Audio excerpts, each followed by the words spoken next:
খাগড়াছড়িতে ২ দিন ব্যাপী মধুমেলার উদ্বোধন করা হয়েছে। মৌচাষ উন্নয়ন প্রকল্পের আওতায় খাগড়াছড়ি পৌর টাউন হল মাঠে পল্লীকর্মী সহায়ক ফাউন্ডেশন PKSF এর সহযোগিতায় বাসা ফাউন্ডেশন এ মেলার আয়োজন করে। বাসা ফাউন্ডেশনের সহকারী মহাব্যবস্থাপক মোহাম্মদ রেজাউল করিমের সভাপতিত্বে এতে প্রধান অতিথি ছিলেন খাগড়াছড়ি স্থানীয় সরকার এর উপপরিচালক নাজমুন আরা সুলতানা। বিশেষ অতিথি ছিলেন অতিরিক্ত জেলা প্রশাসক শিক্ষা ও ICT ও অতিরিক্ত জেলা প্রশাসক উন্নয়ন ও মানব সম্পদ ব্যবস্থাপনা রুমানা আক্তার ও মৌচাষ উন্নয়ন প্রকল্প ব্যবস্থাপক সাধন বিকাশ চাকমা।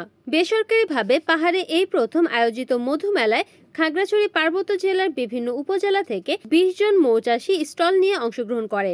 2 বছর মেয়াদী মৌচাষ উন্নয়ন প্রকল্পের আওতায় এ জেলায় 400 জন মৌচাষীকে প্রশিক্ষণ সহ বিভিন্ন সহায়তা প্রদান করেছে বলে মেলার আয়োজক কর্তৃপক্ষ জানান। আপনারা অবশ্যই জানেন, আমরা গ্রামের মধ্যে এবং বাড়ির মধ্যে বিভিন্ন জায়গা থেকে আমরা মৌমাছি এবং মধু সংগ্রহ করে থাকি।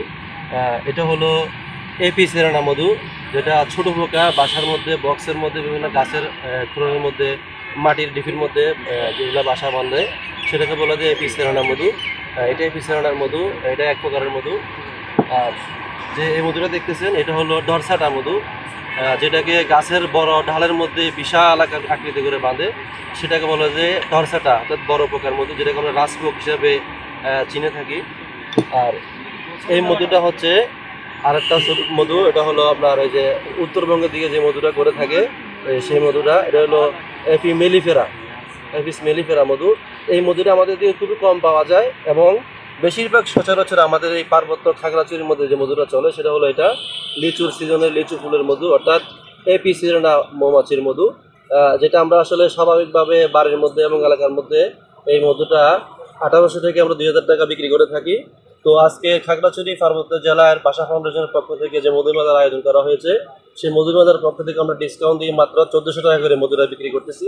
কিসেফের অর্থায়নে বাসা ফাউন্ডেশন 2 বছর ধরে খাগড়াছড়ি পার্বত্য জেলায় মৌচাষ শিল্পের উন্নয়নে কাজ করছে। তো আমরা দেখেছি যে এখানে মৌচাষীদের উৎপাদন করার যে দক্ষতা, সেখানে একটু ঘাটতি সমস্যা ছিল। আমরা সেখানে সাপোর্ট দিয়েছি, তাদের বিভিন্ন উপকরণ সাপোর্ট দিয়েছি। তারপরে আমরা দেখলাম যে এই যে তারা মধু উৎপাদন করছে, সেই মধু বাজারজাতকরণে এখানে একটা বড় সমস্যা আছে। বিশেষ করে হিল ট্র্যাক্সের মানুষ, ওনারা অনেকে জানেই না যে এখানে মৌচাষ হয়। এর প্রেক্ষিতে এই চিন্তাধারা মাথায় রেখে আমরা খাগড়াছড়ি জেলা শহরে 2 দিনব্যাপী মধু মেলার আয়োজনটা করেছি, যাতে সাধারণ জনগণের ভিতরে এবং ভোক্তার ভিতরে জনসংখ্যা বৃদ্ধি পায় এবং মধুর উৎপাদন এবং বিক্রি বৃদ্ধি পেয়ে আমাদের মৌচাষীরা আয় বৃদ্ধি করতে পারে। আমাদের এই পার্বত্য এলাকায় আমি মনে হয় প্রথমবারের মতোই দেখছি মধু মেলা, এর আগে কখনো হয়নি।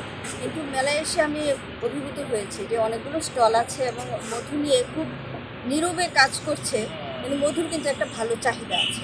এবং আমরা এখানে চাষিদের সাথে কথা বলে জানতে পারলাম যে তাদের শুধু এককালীন একটা খরচ করতে হয়, তারপরে কিন্তু তেমন কোনো খরচ নেই, শুধু দেখভাল করে রাখা এবং প্রপার মার্কেটিং করতে পারলে মোটামুটি এই মধু চাষ দিয়ে তাদের সংসারটা উঠে যায়। তার মানে ভবিষ্যতে কেউ যদি উদ্যোক্তা হিসেবে কাজ করতে চায় তাহলে এটা তাদের জন্য একটা খুব ভালো প্রমিজিং সেক্টর হতে পারে। রিপোর্ট করেছেন খাগড়াছড়ির প্রতিনিধি বিপ্লব তালুকদার, NN TV।